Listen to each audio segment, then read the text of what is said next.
भारतीय संस्कृति कहती है कि पृथ्वी पर 3 रत्न हैं, जल, अन्न और सुभाषित। इन तीनों रत्नों में जल को महत्वपूर्ण बताया गया है। भारत में जल संरक्षण की परंपरा हजारों वर्षों पुरानी है। जल संरक्षण की परंपरा पर आधारित देखते हैं ये खास रिपोर्ट।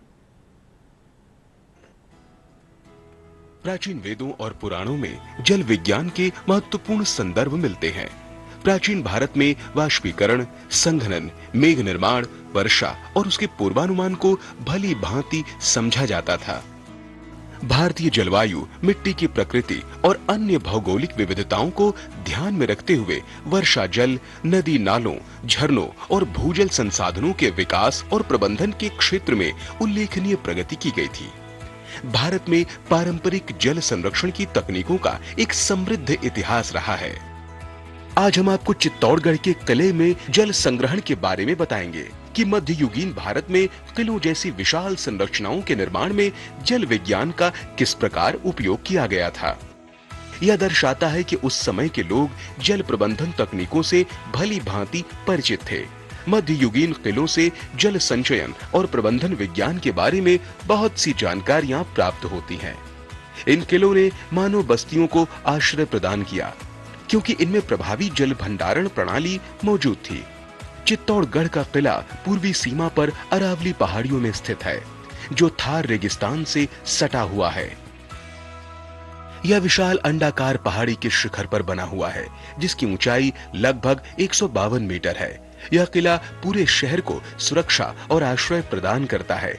एक अनुमान के अनुसार एक समय में इस किले में लगभग 50,000 लोग निवास करते थे। साथ ही बड़ी संख्या में हाथी और घोड़े भी यहाँ रहते थे। यहाँ की औसत वार्षिक वर्षा लगभग 700 मिलीमीटर होती थी और किले में अगले 12 महीनों तक पर्याप्त जल संग्रहित किया जाता था। यहाँ तक कि रिसाव, वाष्पीकरण और अन्य कारणों से जल की हानि के बावजूद किले में 50,000 सैनिक 4 वर्षों तक बिना जल संकट के रह सकते थे। एक समय में किले में 84 जल स्रोत थे, जिनमें तालाब, कुएं और बावड़ियां शामिल थीं। वर्तमान में इनमें से केवल 22 ही अस्तित्व में हैं। चित्तौड़गढ़ के जल संग्रहण में मुख्य रूप से भूमिगत स्रोतों और वर्षा जल संचयन का उपयोग किया जाता था। भूजल को संरक्षित करने के लिए जलयुक्त चट्टानी परतों का सहारा लिया जाता था। जब कोई जलयुक्त चट्टानी परत पानी से पूरी तरह भर जाती है और सतह पर जल बहने लगता है, तो इसे झरने का रूप मिल जाता है। वर्षा जल संचयन का मूल उद्देश्य भूमि पर गिरे जल को संरक्षित करना था, ताकि इसका उपयोग आवश्यकता अनुसार किया जा सके। चित्तौड़गढ़ के किले में सभी तालाब प्राकृतिक जल संग्रहण के स्रोत थे। किले के निर्माणकर्ताओं ने न केवल सतही जल को संग्रहित किया, बल्कि भूमिगत जल के रिसाव को भी संरक्षित किया था।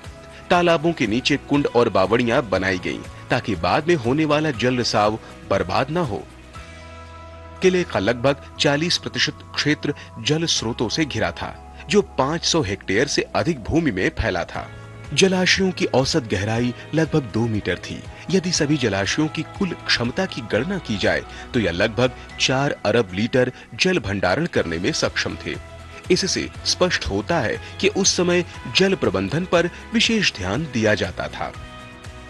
चित्तौड़गढ़ का यह किला जल संरक्षण और वर्षा जल संचयन के लिए एक उत्कृष्ट उदाहरण प्रस्तुत करता है। वेद में भी बहुत ऐसे स्थल हैं जहां पर जल की चर्चा और उसके जल संरक्षण की बात कही गई है।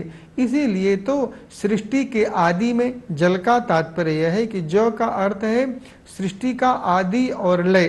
तो सृष्टि के लय पर्यंत जो अत्यंत उपयोगी है, उसी का नाम जल है।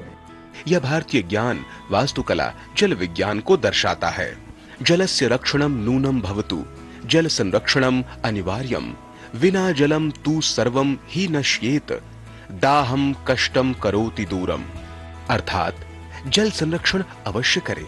जल संरक्षण जरूरी है। जल के बिना सब कुछ नष्ट हो जाएगा। मानव जीवन में जल सभी तापों और कष्टों को दूर करता है।